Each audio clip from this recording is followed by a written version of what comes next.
Hello, everybody. This is the Marty O'Donnell Show, and today is going to be completely different than what we're used to.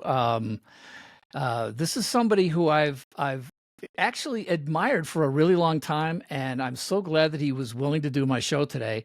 And he's probably one of the most good-natured guys I've ever talked to, because he's had 30 years of life that were sort of foisted upon him. His name is Kato Kaelin. Yes, the Kato Kaelin that was the friend of Nicole Simpson and Nicole Brown and O.J. Simpson, who was in the wrong place at the wrong time, and then became one of the most famous people in the world for no good reason that he would want. But he has made lemonade out of lemons with his life. And I just really admire what he's been able to do. And he's a really smart guy. He's also another conservative. So we talked about the Cato song that I did back in 1995 that kind of pokes fun at his image. But I wasn't alone. I wasn't the only person who made jokes out of Kato Kaelin. I think it has to do with the sort of the gallows humor around a national tragedy that the entire country was going through after the OJ murders. And somehow our response to that is through humor. Cato, I think, ended up being sort of unwittingly the comedy relief for the country around that period. But he has been, he's had such an amazing career after that, and he continues to do amazing things. And we had a great conversation. So let's get right into it. Here's Kato Kaelin. And here he is, ladies and gentlemen, on the show today. I've already given some sort of intro, but I don't know what I've said at this point, and neither does Cato. The inimitable Kato Kaelin, ladies and gentlemen, on the Marty O'Donnell Show. Welcome to the show. Everybody loves Marty. Everybody loves Marty. Come on. Are you kidding me? Mr. Vegas. Cato, it's just it's one of those weird life things that we're going to talk about this today because it's so fun. I think you and I have like crossed paths in weird ways for so many years because we're both Midwestern boys. You're Milwaukee, I'm Chicago. But we're going to get into that. Yeah, I was wondering that because did we ever cross paths in where we actually met, or maybe in the same event? I don't think so, but it wouldn't be surprising if somehow we did. But I don't remember ever meeting you before. But I always admired you. But we're going to get into this because, of course, everybody knows what your claim to fame is, and I'm going to just give you.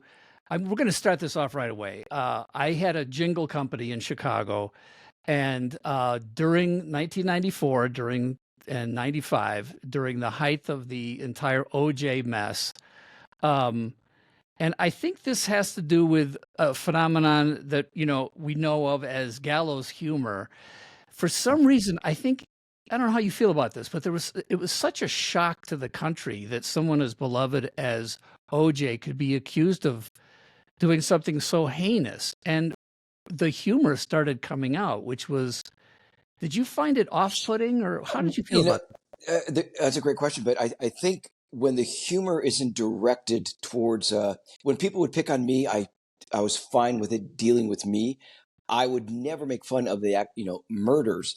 I'd make fun of if people want to make fun of the freeloader, or it was tough to make a joke about OJ because it had to do with the murder. And but those that did it, there's two different styles, I think, of the humor that did it. Back in the day, I think, and I like Jay Leno, but I think he approached it the wrong way. Letterman was always really light with it, and he looked at the obscure of things. Yeah. I'll give you an example that Letterman, I did the Leno show, but Letterman wanted me to do his show first, and I was in LA, and I thought, you know what, I'm in Toluca Lake, really close to Burbank. I could walk to the studio. Lake. I've been there. Yeah, so I'm right there. And Bill Maher was on. Bill became a friend because I did real time at the when it was on ABC, and it was a big hit. So he said, "Would you do me a favor?"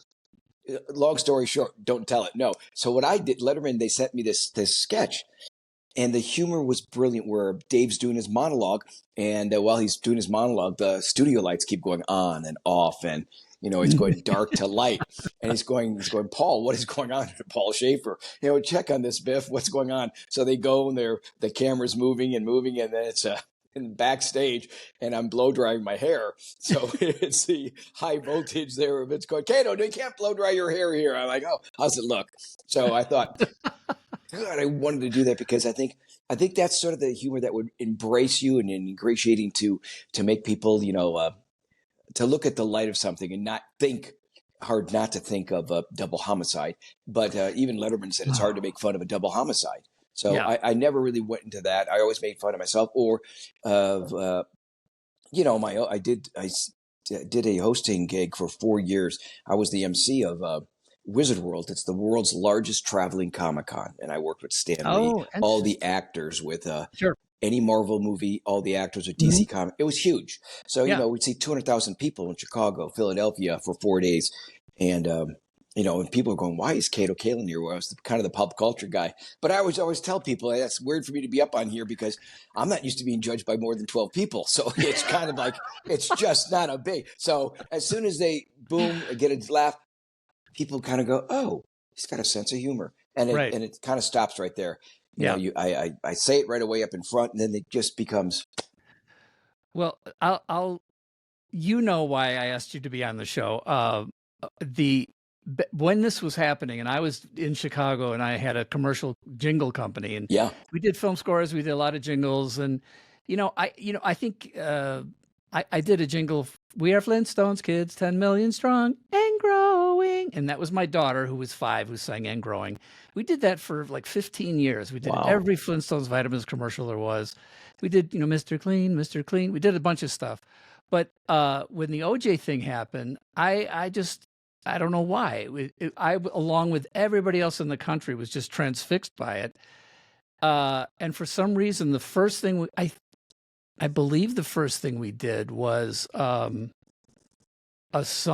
parody song about, and this is so obscure. I mean, nobody in the audience is going to know who I'm talking about except hardcore OJ Simpson trial fans. Was Rosa Lopez. Yep. So we did it to the tune of the Chiquita Banana song. The Chiquita Banana, I'm here to reveal the way that spot of great banana is on the peel. And we did, I'm Rosa Lopez, as I'm here to say, I saw the Bronco that belonged to OJ. So, I mean, it was horrible. It's great. But I get it because first of all, I love the Chiquita commercial. But like nobody, we're dating ourselves now with that one. But we sent it to the local WLS radio station, and the guy played it. He thought it was funny, and he was sort of like, "You got anything else? We got to keep going." And he was obsessed with the OJ trial. So then, of course, when you showed up, I mean, you lit up the stage. I have to say, it's just like the look, there's so much it was such an iconic moment in 90s culture. So anyway, I'm going to play this song to remind you of what we did. So we did this song. Of course, it's the Banana Boat song, Day-O by Harry Belafonte. And it's, of course, my favorite.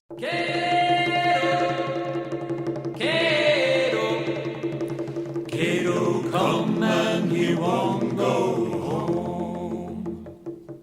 He come to Hollywood to be a star. Kato look for a brand new home, but he spent his time washing OJ's car.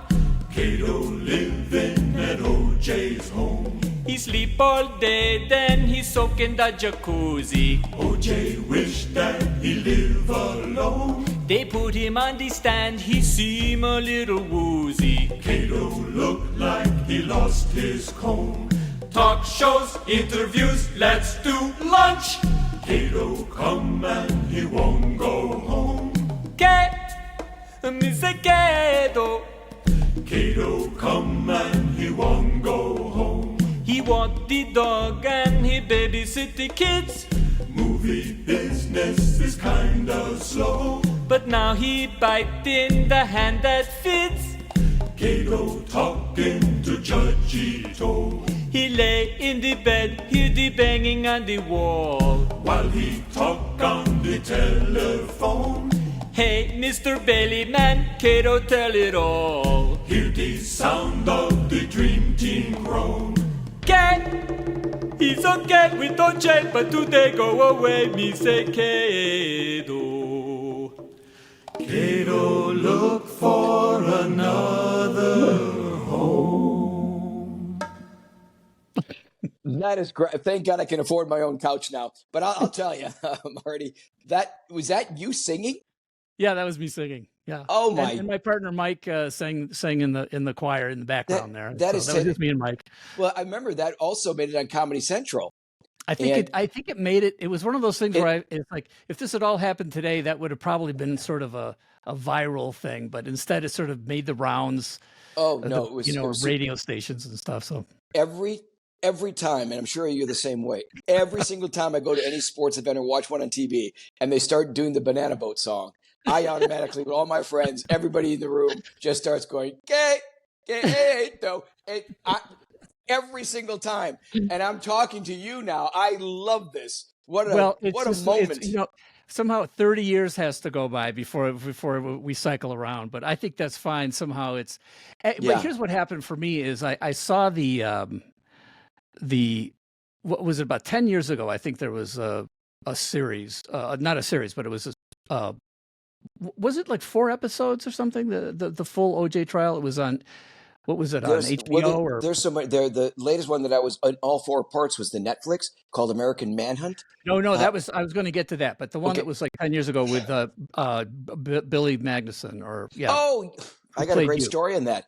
With Billy Magnuson, that was American Horror Story, I think, but with Ryan Murphy. But the OJ story, and that was 10 episodes.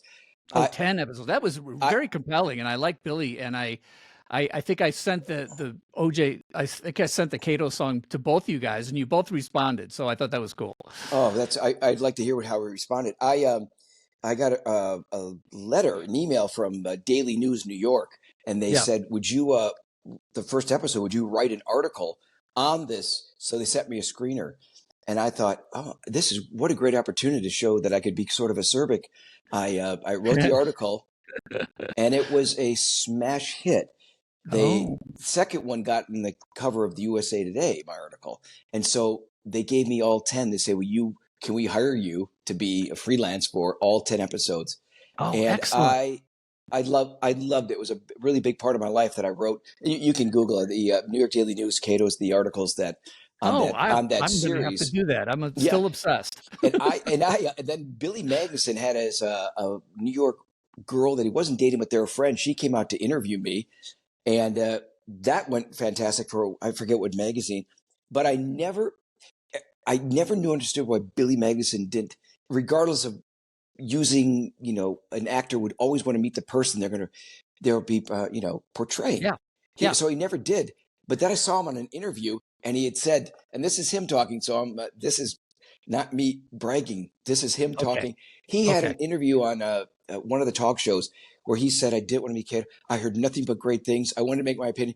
I heard these things about him, and I saw his social media. He's a funny person." And he goes, "He's charismatic." I'm going, "I love this guy. Do whatever you want with it." But it's funny because I think he had it in his head that he's going to play it like the Spicoli, like the Fast Times, regardless. And he made his choice of Kato at that time. So I never did meet. I did exchange on Twitter. At the time, it was Twitter. And I'd love to hear what he had said about the song when he sent it. Yeah, it was one of those LOL rolling on the floor. He thought it was hilarious. And then you chimed in somehow and said something like, "Oh yeah, I remember this song. This is great," or whatever. And but then 10 years later, now just recently, or last, whatever it was, 6 months ago, whenever it was on Netflix, the American Manhunt. And that, what struck me about that special was that when you were being interviewed, basically today, as you are a mature, in your 60s man. By the way, I was in my 60s up until just a few days ago, and now I hit 70. You look fantastic. And I just got married to 2 years ago. I got married, of all places, David Zucker's house, who did Airplanes, a Milwaukee guy. Gosh, I'll tell you that story. So, but part of my, I have a younger bride, which she just said, "Keep looking like you do." And I go, "Okay, honey." And she's from Beijing and that. And just keep it up. Yes. Yeah. So it's so funny that my buddies all wanted to have a bachelor party, and I said, absolutely not. And it's bad when they hire strippers from AARP. That's all I'll say. Here we go. When your bra size is 38 long, forget it, Marty. I'm out. But I was at David's house, and he gave, I haven't been to Brentwood forever. David lives in Brentwood, and he said, because we became friends, he put me in basketball. Matt and the guys from South Park, Matt and Trey. Oh, sure. Matt Stone, Trey Wow. Parker. So I've got a role in that because of David. So he walked my bride down. Her parents couldn't make it from China, and he walked her down the back lawn. And during my speech, I just said, "Thank you for this beautiful home and walking my wife Shang-Yi down the lawn with you, and more importantly, thank you for not inviting Nordberg." And for those that know, Nordberg was OJ in all the Naked Gun movies. So yeah, David. He made all those movies, right? I mean, that was all his movies. Yeah, he's on social media a lot now because he's pretty upset. They're doing Seth MacFarlane's doing the new Naked Gun with Liam Neeson, and you can watch his. I'm not going to speak for him. Sure. He's a friend, but he's not happy with how he was treated. Oh, that's too bad. Oh, Yeah, you could. Anybody watching could go back and look at his Instagram page or anywhere. He's, he's been on quite a few shows, the Rubin Report, and talking about it. So, well, it's funny. I went to USC grad school, so I was in LA probably about the time I'm assuming you graduated high school. What, 78, 77? 77. Okay, yeah. So, this is interesting. We were probably in high school just like you were. I was a senior, you were a freshman. So that's how we were. Yeah, you're my brother's age. So I have three other brothers. And so I lived in Chicago. You live in. Well, I'm a Cubs fan. Got to tell you. Sorry, buddy. I'm a diehard. Obviously, if anybody watches me on X, Twitter, they know I'm an insane Brewers fan, and I'm ugly. Instagram, Kato funny. Twitter X, Kato ugly. He's very ugly. Well, I mean, at this moment, we're still in May, so the Cubs are in first place, which means nothing, as you know. But you got Counsell, Greg Counsell. He coached somebody else at some point, didn't he? He was a manager of somebody. Who was that? He was. He's actually my sister. Watched his kids growing up. Oh, you're kidding. Oh my gosh. She was in. We were close to an area called Whitefish Bay, where he lived. So it's a really small world. I want to stay on this topic, but I want to tell you also, when you're doing work in Chicago, when I was working Wizard World, Chicago was one of our biggest cities. But we did it in Rosemont. Rosemont, yeah. The Rosemont. Yeah. We said it so the convention. So it was jam packed. But I'd go into Chicago, and I did for 4 years. I did every show. And the morning WGN, the morning show. Sure. Mm-hmm. I forgot. I'm spacing on the guy's name, the funny guy that did the morning clips. We always would work a bit out. So I would sit at the panel, but I would love it. And I did every show every year because I guess the Midwest roots and I was promoting. I was the kind of the spokesperson, the face of it for a while. The Wizard World of we'd end every show, and we had major celebrities, and I'd do the show and end it with all the people dressed in Comic-Con outfits. If you've been to one, sure, Comic-Con, we did Kato Roki, and we end it with everybody, and we get the actors coming up, and people went crazy for this event. They loved it. Wasn't there some sort of a commercial or something with 100 Katos or whatever that was? Yeah, that was a commercial for this is back in Ask.com. Remember Ask.com? Oh, sure. During that period. And that was phenomenal. They had the girl who played Mary Poppins at the Globe in London. She was Mary Poppins. And basically it was, I found what I was looking for, and it was me. She kept searching on the search engines. And they had, it was at least 200 Kato. Kato, they made my face when they're all wearing the mask. Sure. And then it came out in the throw. But it won a Clio Award, I think, for commercials in the media. And then I was the face of Trivial Pursuit, did that 90s commercial. And it was just all that's pinned to my X account. And that was one of the most fun events to do it with. Everybody from the Scream Mask to Rose from Titanic to the Russian gymnast coach carrying Carrie Strug. Oh, okay, yeah, sure. And Dennis Rodman, the late. Yeah, you know what? The one thing I didn't see coming out of the thing there was Monica Lewinsky. That would be the only other person I think they should have No, had. she was not, but she was still down there doing something. I'm kidding. Oh, really? Oh, really? Okay. Oh Gosh. I Oh, no, kid. no, no. You're kidding. Okay, I'm got it. kidding. No, she wasn't. No, I'm sure maybe they approached her. I don't know. No. So that's the phenomenon that I think is so. And you also had a show for a while, or I'm not sure if the Wrong Place, Wrong Time idea that was. How did that do? Did Wrong Place, Wrong Time is still in that phase of where we have a deal with a company, so it's like they have taken. I can't. I created it with a guy named Mike Jaglin. He produces lots of true crime, and we had a deal with Jupiter. That just sounds like a great idea to me. I hope that goes. Have you seen my little teaser? Our lives are full of coincidences and chance encounters. Most of the time, we don't think about these passing moments. Occasionally, they work out for the better. And sometimes, not so much. Hi, can I help you out for a second? Thank you so much. But what about when they turn your world upside down and change your life forever just because you happen to be in the wrong place at the wrong time? Yeah, I mean, I think that sounds like a great idea. And here's what's so interesting about you. And now here's what I want to know. I was at USC starting in 78, and then I finished my master's, and we had a daughter in 81. So the daughter who ended up going and growing. So right. So then we left, and that last time I lived in California was in 81. So it's been a long time, but we didn't cross paths then. When did you move to California?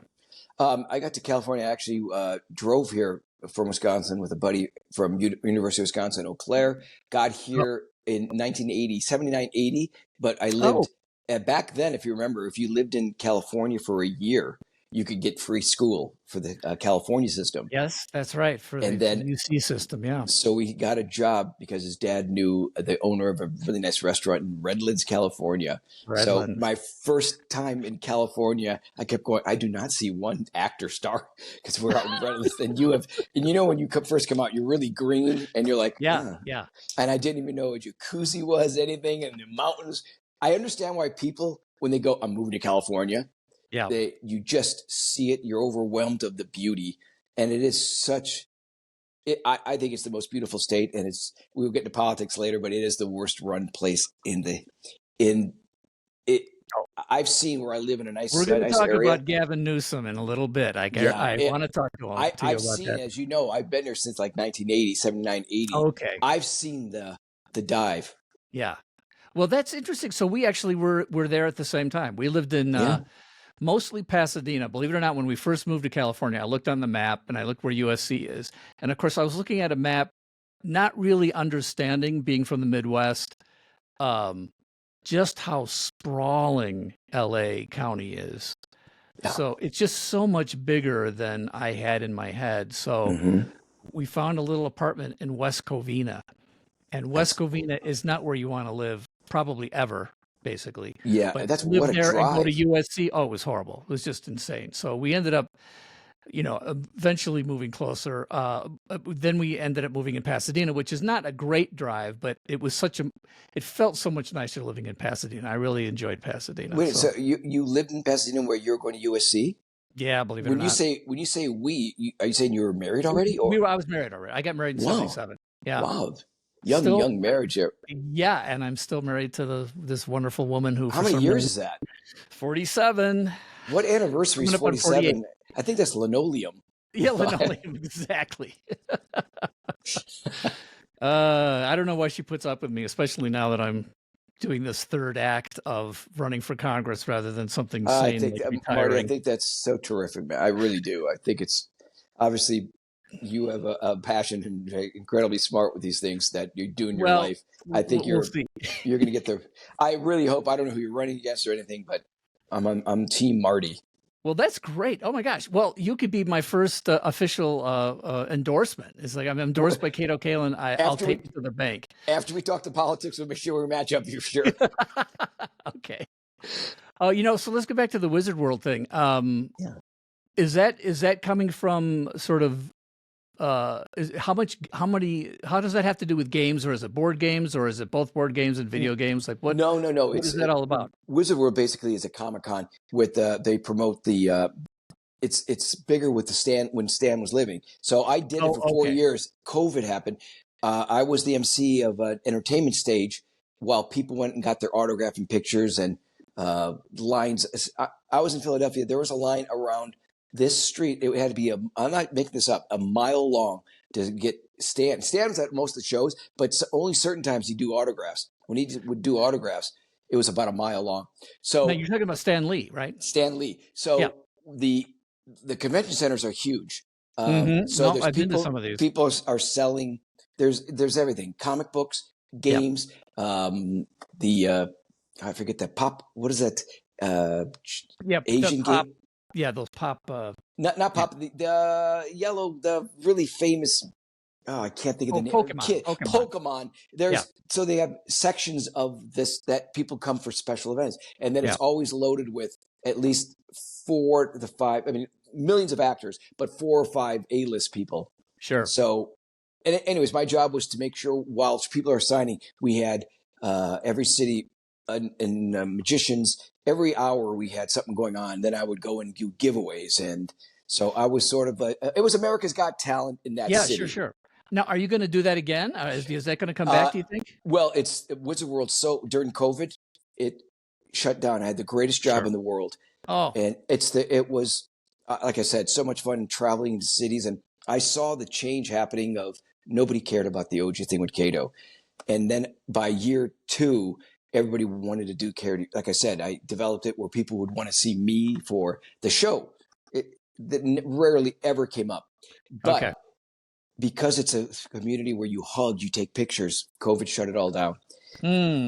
Which is terrible, the COVID. And so Wizard World sold to a company called Fan Expo. Now they're back, but they have a different, business plan. If it comes to me again, I have no idea. But I had the best time and became my friend John Motto, ran Warner Bros. 30 years, became my lawyer. And, he started the WB network, and he's just a genius man and also at my wedding. So the relationships are still very true to me. You're newly married. Now, Not married. I was married 2022 May. Oh, well, congratulations. That's great. Feels new. It's funny. I've done a couple of those kind of shows where you mostly based around video games and anime. I guess anime and video games somehow come together. It's huge and they're insane. I mean, you just can't believe it. And what was nice for me is that some of the actors, especially the guy who played Master Chief in Halo and the woman who played Cortana in Halo, I was with them and watching the fans just line up, like you say, there's lines out the door, just waiting to sign off, have them sign stuff. It's so much fun. Just the voices of cartoons, Mario and Luigi, the voice we had, that guy would have lines out the door of, I forget what his line is. I don't know video games too well. Hey, Mario. Yeah. Let's go. Yeah. We had the voice of the Batmans and all these things, and people, they love it. There's an audience for this. It's just gigantic.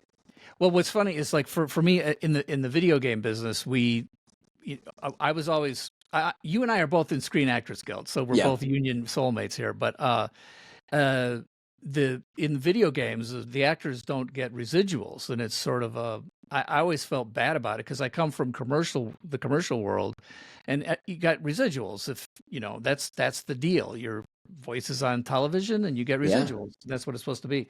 But in video games, they don't. So I always felt sort of guilty about, they would get scale, and then that was it. It's But now the guy who plays Master Chief, he goes, Marty, don't worry about it. I made like $20,000 last weekend, and I'm like, what, Steve? Okay, all right, yes. I think if you still get your emails from SAG, there's something that's going on with that now. And yes, I know. Take your vote to get these, so people can get residuals. Yeah, and AI coming in.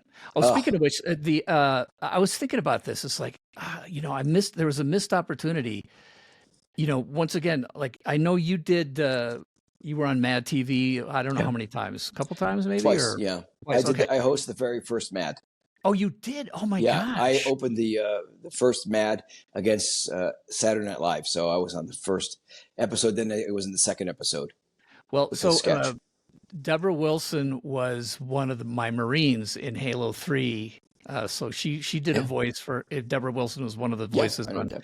Net TV, and she was really a blast. But I was thinking, man, it would have been so kind of obscure and fun if I had hired you to be one of my Marines in Halo. I think that would have been It's so cool. I would have loved it. As a matter of fact, I did that Fox show, Celebrity Boot Camp, Oh, really? and Okay. and we were at camp first ever to be filmed at Camp Pendleton, and they.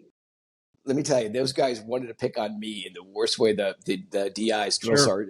Yeah. drill instructors, and it was the real deal. And I am telling you, when it was over, I got so sick from no sleep, and Oh, it was brutal. But I hindsight now, I love it, and became friends with the guys after the show wraps. They all like, hey, no hard feelings and that sort of thing. well, that's something I really admire about you because you talk about wrong place, wrong time. I mean, your life changed in an instant. It had nothing to do with any of your choices. It just was thrust upon you, and you've kept such a great attitude all these 30 years of having this great attitude around essentially a tragedy and those victims, and especially the fact that you were close friends Yeah, with Nicole and the kids, and I mean, I'm sure you were friends with OJ, and um but when I saw you, I'm just going to go back a little bit here, but mhm. when I saw you in this latest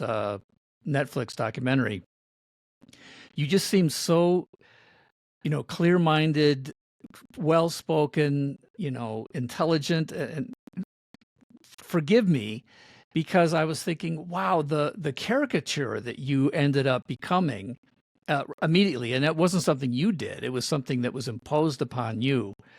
And of course, I added to it. So, like, we listened to that song. The fact that you're good natured enough to laugh at all those things, you weren't a babysitter. You didn't soak in the jacuzzi. You weren't this freeloader. None of those things were Yeah. true.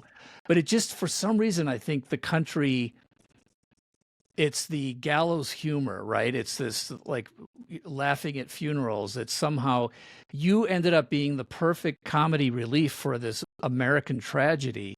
And you must be such a strong person inside I, I I to think shoulder this. I think it's when it's kind of poking fun at the certain things that are said about you.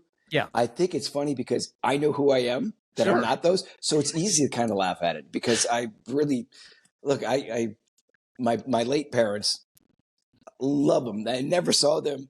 I mean, if they had an argument, they always would kiss and hug. I just think it's all because of how you're raised. And I think Yeah. Midwest was Yep. and I have a There you strong go. belief in who I am. I really Yeah. am. It takes a lot to get me upset with, sticks and stones. Yeah. It doesn't, that really doesn't really hurt me. I mean, So you absolutely had some great moments on the stand. One of my favorite is, were you living there in order to try to get roles because of OJ? And you were like, I don't think we were going to be cast for the same parts or something. right. You Yeah. said something that was just so disarming. It just, I don't know. And, You just came off so amazing. and it's nothing. It was just me being me basically. And people come up to me still today and will repeat the McDonald's line to me about, did he seem excited to be going to McDonald's with you? And I said, wouldn't you? And so, but it wasn't me. It was just kind of just came out. It's like how I would be speaking to you now. If a line comes up that I think, Yeah, I just say it. sure.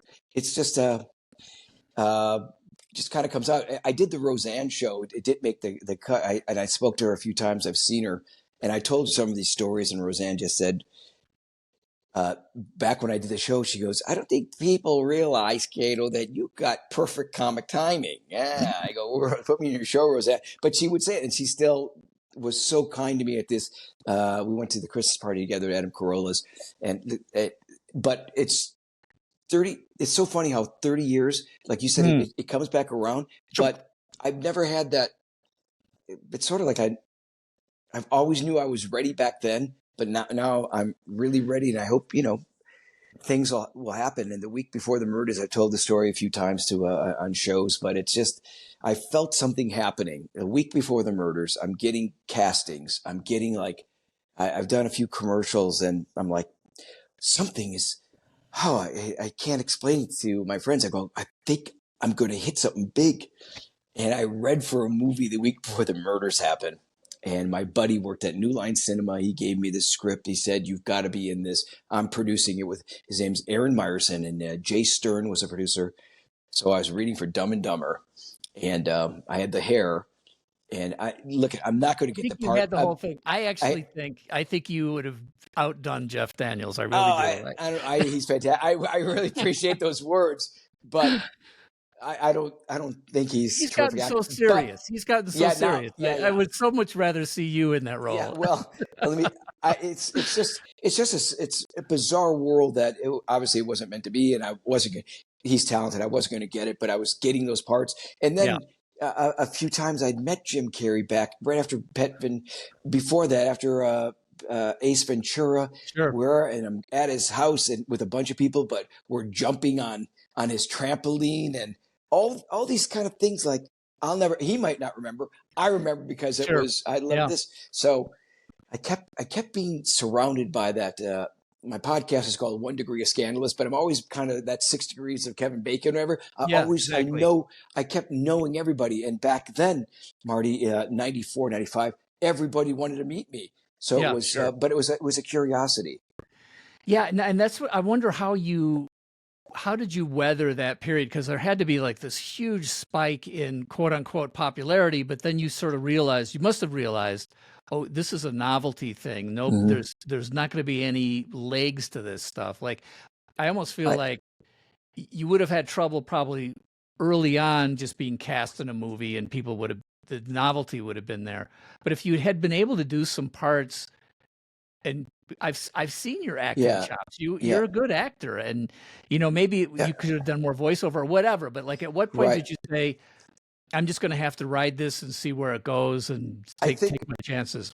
Well, I think I did casting for a TV show at that time called The Watcher Series, and I was the lead for this episode, and it was shot. We did 2 weeks in Vegas, so it was Sir Mix-a-Lot, dude. It was Rod Serling, and I had I was the lead, and they loved that I was being professional. It was directed by Danny Aiello Jr. Oh, wow. His son.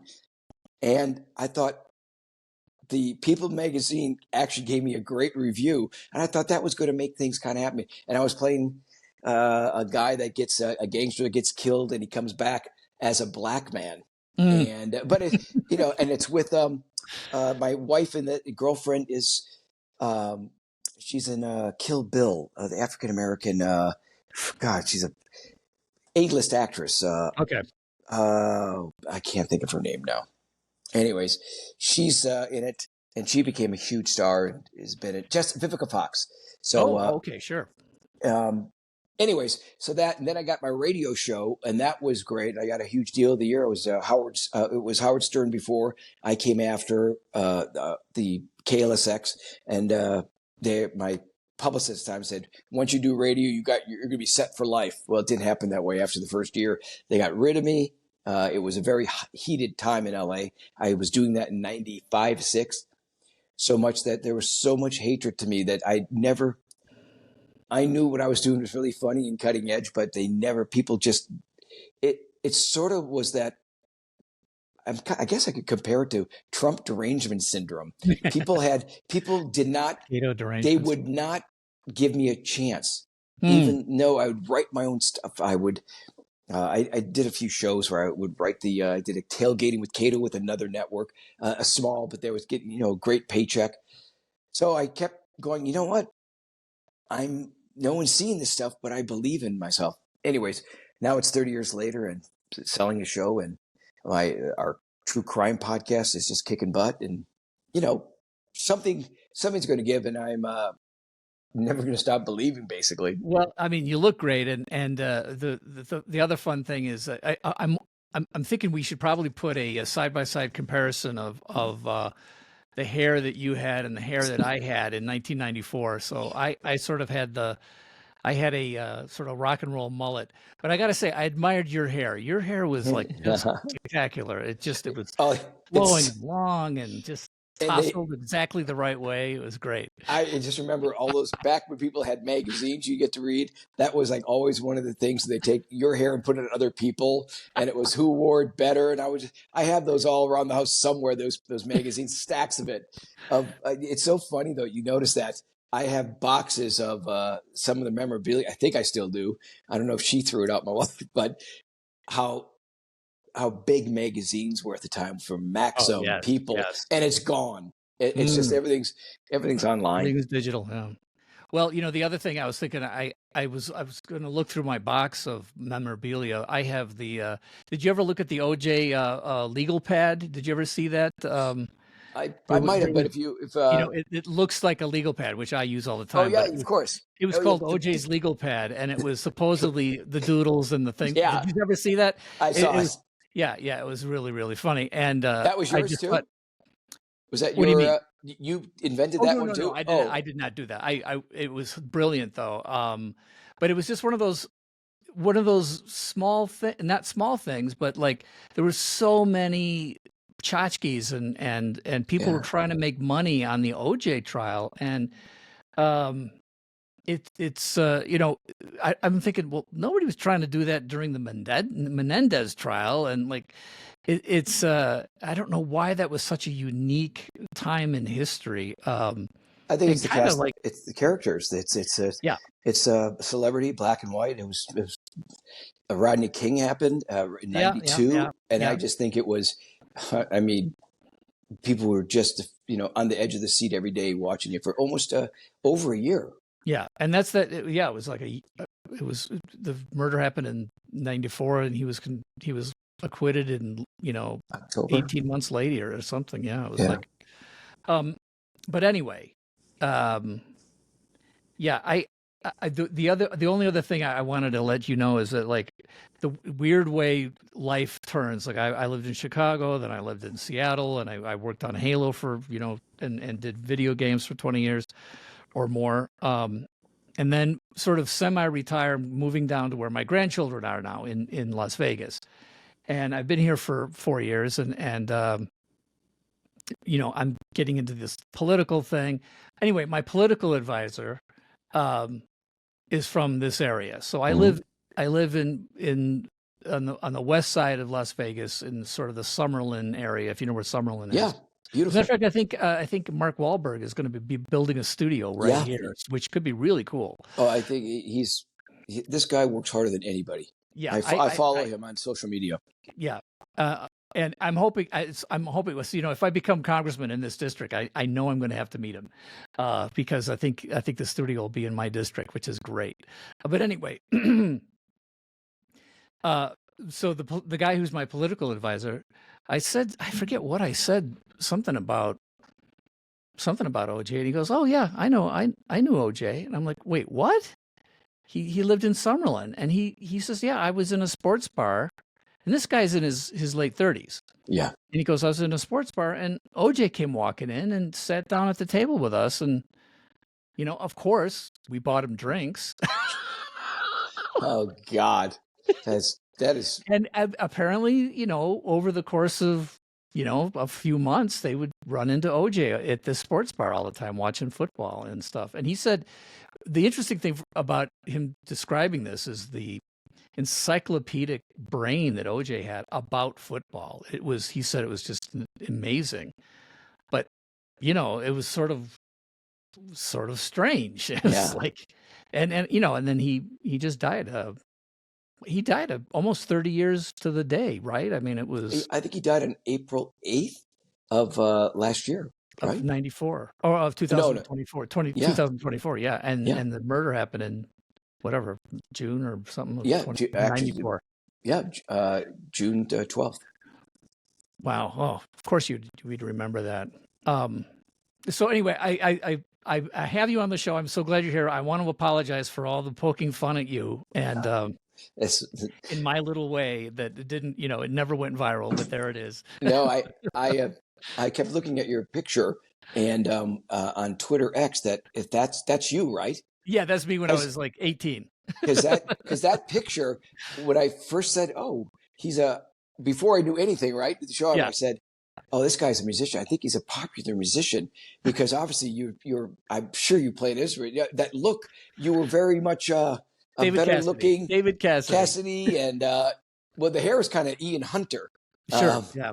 not the Hoople, but it was like, it's a great. I was like, oh wow, this guy. You just look the part, you know? Well, I mean, that was my plan. My whole plan was like, I'm going to be a rock star. So even when I was at music school at the conservatory, the dean of the conservatory is like, Marty, you're going to have a hard time getting all the credits for this composition degree because I switched halfway through from piano major to composition. And I said, oh, I don't need a degree. I'm going to be a rock star. So is that your piano major? I was. And then I switched to composition and I went to USC for composition. Well, this Marty is not planned, but this one is just for you. Okay, I'll turn it off. You're sitting at your keyboard. What is that? I didn't know that. Yeah, I do. Obviously, I do these very funny cameos, and I always do a song because people just love them. When I write, like you, I write something for everybody's whatever. Oh, I'm sure you've heard of cameos. Oh, yeah. So I have it right here, and I should do this. See, here's my keyboard behind me. So I got I'm in my little recording studio. Trust me, you're much better than me, but I can get away with a few chords. That's it. Well, that's cool. Oh, yeah, I love it. It makes a huge difference, especially with sound effects. But I cut you off. I'm sorry. You were saying no. About politics? It's just the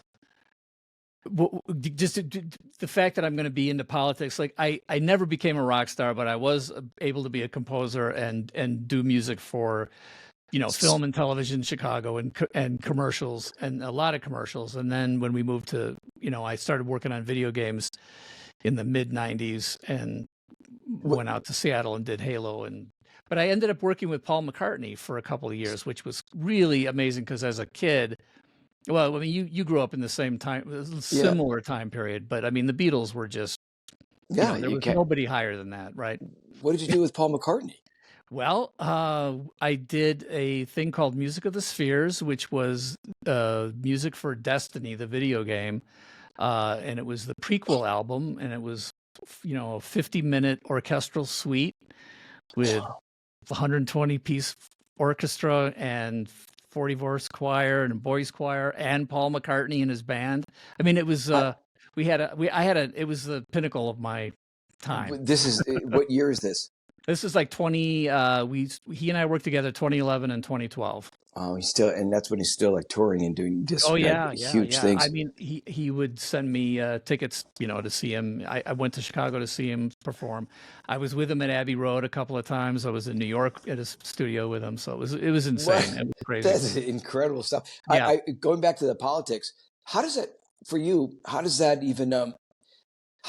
How does it work? I mean, do you have to register? Do you say I'm running? I could run for. You run for Congress. You have to have someone backs you up financially because you're going to have to run ads pretty soon. And who do you run against? And well, I'm running against a woman in the district who's the Democrat Congresswoman, Susie Lee, and she's an incumbent. She's been there a few years, and it's time for her to go.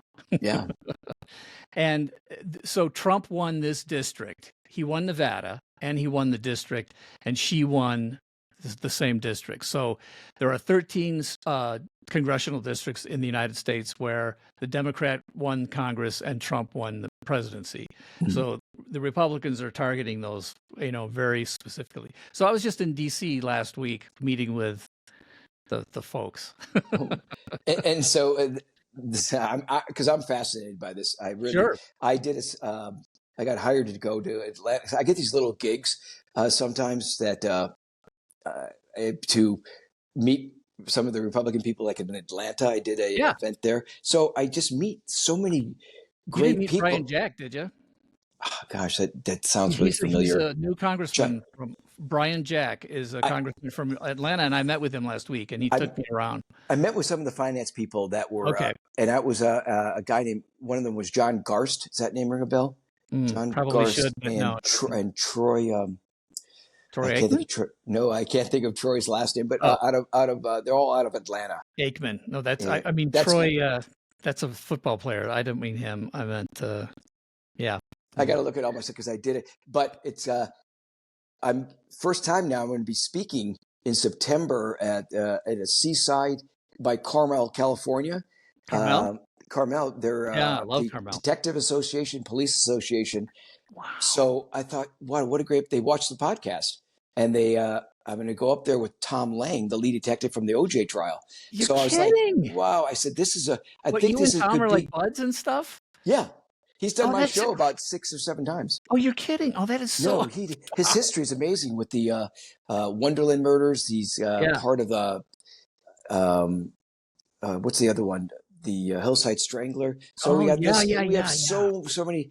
I've met so many guys. Met the Gil Corelli, who's caught the Night Stalker, Richard Oh, Ramirez. wow. So people Yeah. love this. So now they're watching this. They said, let's have Kato come in. So I'm going to be doing that in September, which I'm already kind of like writing little notes, and I think I'm going to inject the poke fun at Kato kind of stuff.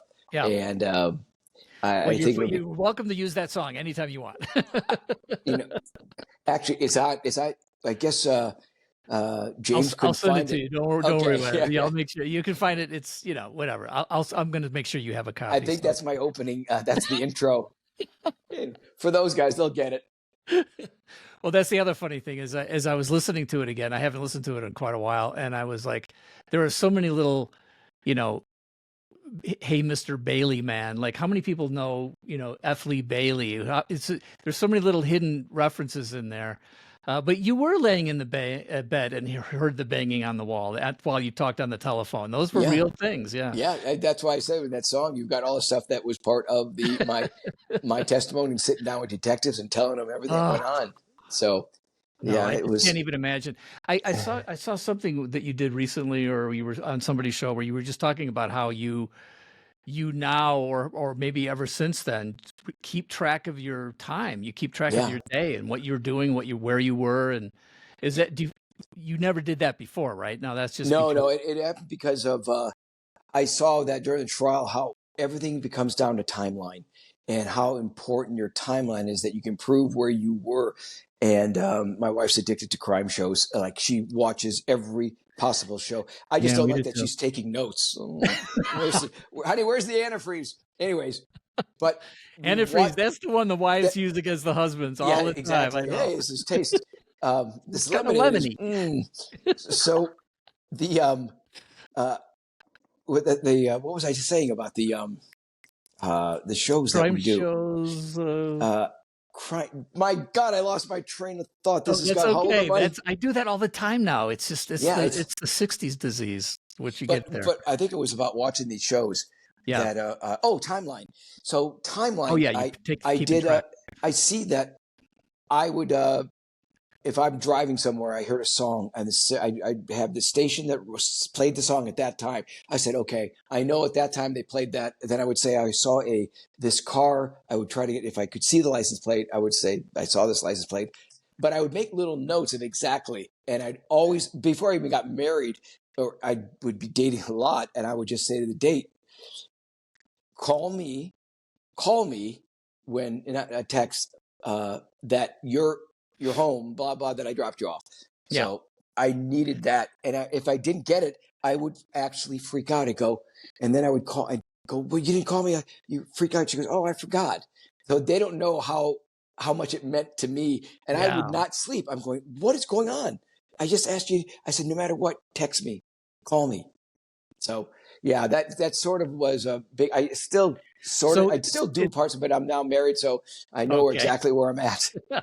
Your wife knows where you are. Yeah. Well, that's one of the questions I was going to ask you is, like, do you think that, I mean, if anybody, I could certainly imagine you having some PTSD from that, just not only the night of the murders and then the aftermath, but just then all the experience that you went through over the next, decade or so. That just must be amazing. But that might be the only sort of remnant of PTSD for you. I don't know. Yeah, I think so. I think when I was in the media a lot, I found myself, I was this gregarious person. I love being an extrovert and meeting people.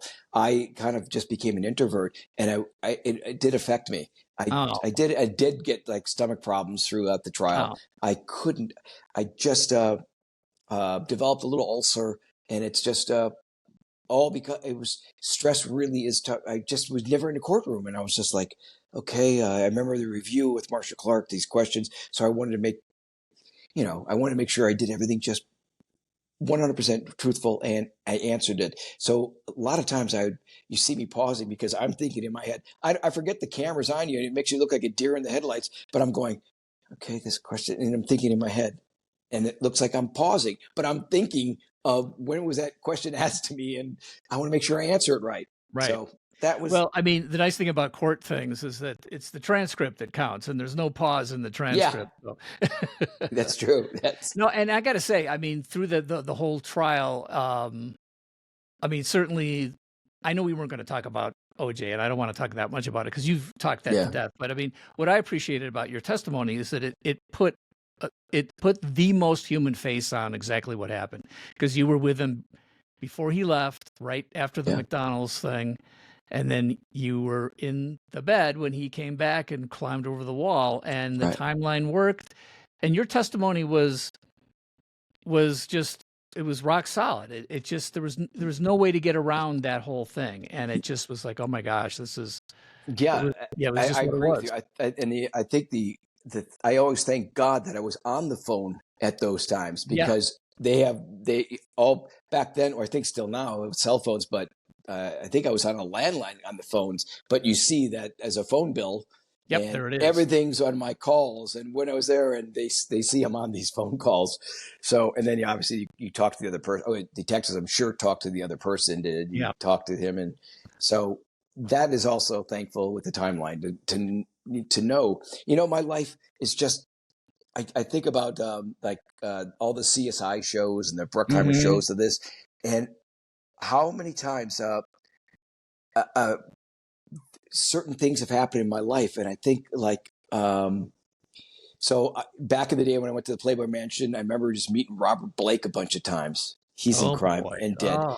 I'll never forget stories about Phil Spector, who just never, he invited me to watch him mix Celine Dion, would not let me leave. I became his friend before all this, before he was a murderer. It was a cover story in the LA Times. Phil Spector and Kato Kaelin, he won't do it. He said, I will not. He sits here. This is a God's honest true story. Kato sits here because I love his energy. And Celine Dion's husband, they were getting kind of upset. And I was with, back then, back when it was Penny Marshall's there, also passed away. And all the A-list, Danny DeVito, Brian Wilson, the Beach Boys, they're all here. And they're going, why does Kato get there? And I was like, oh, what? I never met this guy before, Phil Spector. And then I ended up going to his house a bunch of times to watch boxing. He's John Lennon's, and him were very dear friends. And he always had a candle. He lost his son, and Lennon lost. Anyways, so there was that thing with Phil Spector made. And then I introduced at the Rosemont concert, I introduced Smashing Pumpkins with a band called Pantera. And I know Pantera. So 3 months later at my door, I got this huge box, and it's the Daryl Dimebags' guitar engraved with my name in marble and his name, Dimebag Daryl. And then months later, he gets killed on stage. Oh. And I'm like, I got this guitar and the Washburn Flying V. And I'm going, and by the way, I'm not really like ghost stories and all that, but I always say it's just bizarre. Yeah, you seem to be sort of a common denominator in a few places. Don't move in with me, people, please. The motto is don't become a friend of Kato's. No, some of it I think has to do with the celebrity and LA especially. And now living in Las Vegas, it's like Las Vegas is such as you know, you've visited here, I'm sure a bunch, but I was just there. It's such a unique place. And I wanted to ask you, because I met Gavin Newsom in 2005. It had to do with this thing in San Francisco for video games, and it was called the Walk of Game. And Halo was being, getting a thing in the sidewalk there. And so Gavin Newsom was there, and there was this fancy schmancy party, and I met him for a while because I was representing the Halo team. And I remember I came home to my wife and I said, I just met the most slimiest politician you could imagine. He was slicked back, his shiny smile, so fake. Thank God he'll never make it out of San Francisco. That I So honestly, that shows that you how is good I am at politics. no. Well, let's hopefully that everybody. I think everybody's picking up on that now. I I hope just so. think he's just a waffler and just goes. Now he's trying to. The guy's so full of it. I don't know how people vote. You know, they had that. I saw liberal women out where I live Yep. that had the petition to get rid of him. Even Oh, so, okay, that's good. when you know If they he's don't like. losing, if he's losing the liberal women, there's some hope for the future now. I hope so. Well, he should have been recalled. I don't know. And they said Yeah, yeah. the signatures didn't match up, but they're Oh using boy. that now. Yeah. So it's See, yeah. and I love California. I loved when we lived there in LA, and now we have a little. We just got a little house up in the Santa Barbara area for vacation, and I just can't Beautiful. believe how beautiful it is there. I just love that area. So, but yeah, I'm hoping that you know, as a Republican congressman, a conservative, I've been a conservative since I was 9 years old. So it's funny when you look at that picture of me, you know, as an 18-year-old wannabe rock star. I still would have talked about William F. Buckley with anybody who wanted to talk about it. So it was a very incongruous thing. But But I've never not been a conservative, and I'm wondering I see your tweets and I see the things you're posting, and I see your stuff that you're reposting, and I'm like, this guy, he's we're simpatico. Like, when did I, that happen? well, I don't think it's any change. How Rays? I just first of all, I think you have to actually love America, and I love America, right? And I Yes. just I grew up where. You know, I hated that my dad would, three of the brothers would line us up for church and comb our hair. I hated it, but I did it. Yeah. And he would take us to every 4th of July parade and salute. He's military. I mean, Oh, he fought.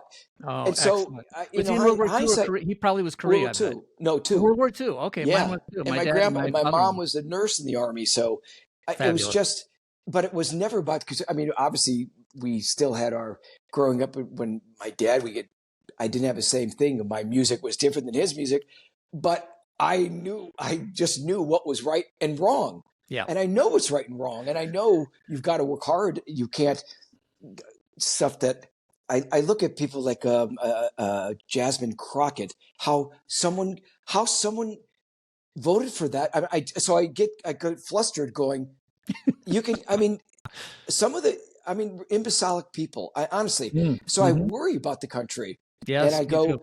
and then I listen to someone who's just so poetic when he speaks, like a Marco Rubio. And I'm going, it's just so eloquent with speech. And you go, you know, you're on the right team. Yeah. And it's like, where did the divide happen where it's so far? So And it's far. not like I'm so far right. I Right. think I think like most people, I would Yeah. think. And because It's the return of the normals, the I normal hope, people that have common sense. I think we're all sort of looking around like, okay, well, yeah, it's just gone too far. We need to go back to some normal common sense stuff. right. And I mean, first, who doesn't want law? Who doesn't want it to be lawful? I Exactly. don't get it. Who Yeah. would want to, like, the cities that like Minneapolis burning down, Yeah. Portland, which I've been to 1,000 times, and stuff becoming a whole places. And Yes. Yeah. I just don't get it. I don't get it. I saw someone defecate in the street near where we live, and I couldn't believe it. And this is kind of a nice area. Yeah, I it's saw Toluca a Lake. guy It's a great running, area. a nude guy, just out in the street naked. I'm going, are you kidding me? So I just go, where did this go wrong? And maybe it's the drugs that come in, but Well, now, I how don't is know. it for you in Hollywood? Because you're still like you're hanging out and you're still in the business and you're all around the business and all this. I Yeah, mean, I know you know. It sounds like you must know Adam Carolla. So, like you yeah, and there must be some other folks there that are starting to. Are you I going to think form a so. club, sort of a conservative common sense club? What are you guys doing? Well, I do. My wife, being Chinese, is so in love with Trump and Oh, just thinks he's a wow. comedian. She just goes and she tells me how bad it He was is a back comedian. there in China. Like, Yeah. she goes, it's so communistic. It's like America. You can say things. So she loves that. I play in a Wednesday, Saturday poker game with all guys from radio that are Okay. all on the right. I guess I hate saying the right side, but they're all think like this, that are just like common sense people.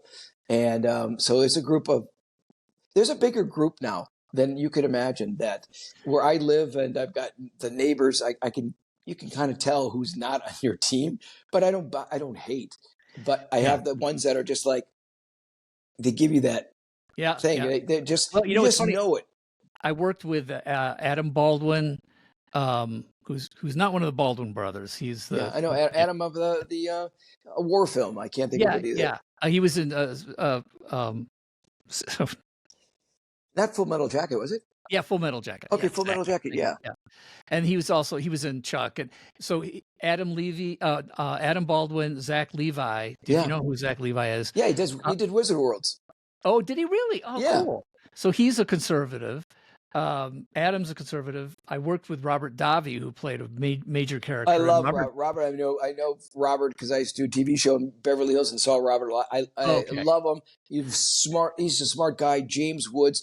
I played poker with James before.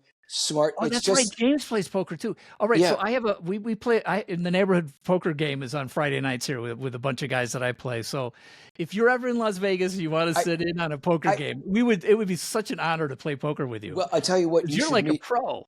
Well, not a pro. I just did win a tournament last week, and there's nothing harder than to win a tournament. By the way, if you know the basics, it all comes down to luck. It really does. It just, you got the card. I got my flush. The other guy at aces. Okay, so you and I should talk, because I have an idea for a Texas Hold'em derivative game that's very different, and I think it could be super popular. It could be made into a handheld game, an electronic game, an actual game that you play. It could be really big. You and I will talk, because we'll do it together. You could be the branding.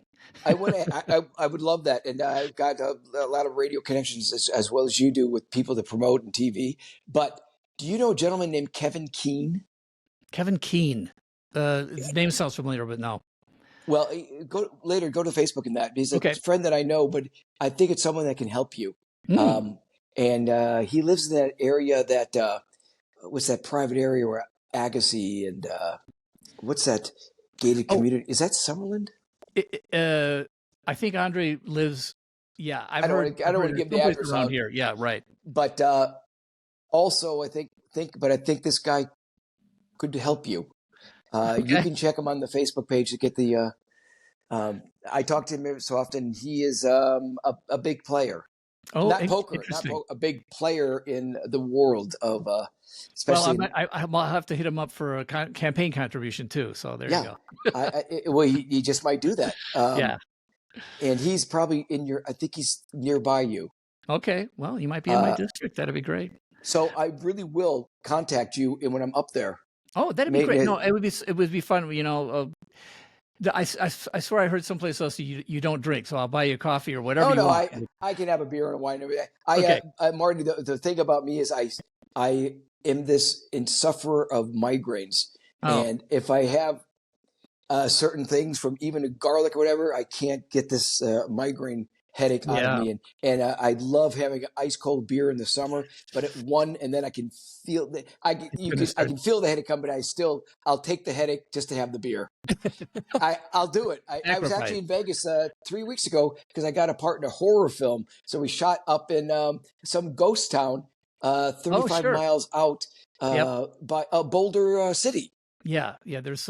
I think there is something there. There are some ghost towns around Las Vegas, and it was so much fun. And it was with Eric Roberts and. Fun! Oh gosh. Okay. Yeah, cool. It was. It's a little low budget horror, but really, really popular. Called Desert Fiends. Okay. The Desert Fiends. All right. Yeah. This is gonna be great. Okay. Yeah. I'll look forward to that. Kato, I feel like we just got started. This is so much fun. Thank you so much for coming on my show. And thank you for being such a good sport for like 30 years, for goodness sakes. And, at some point, if we get together, or you come back on the show and we'll talk about other stuff. I would love to.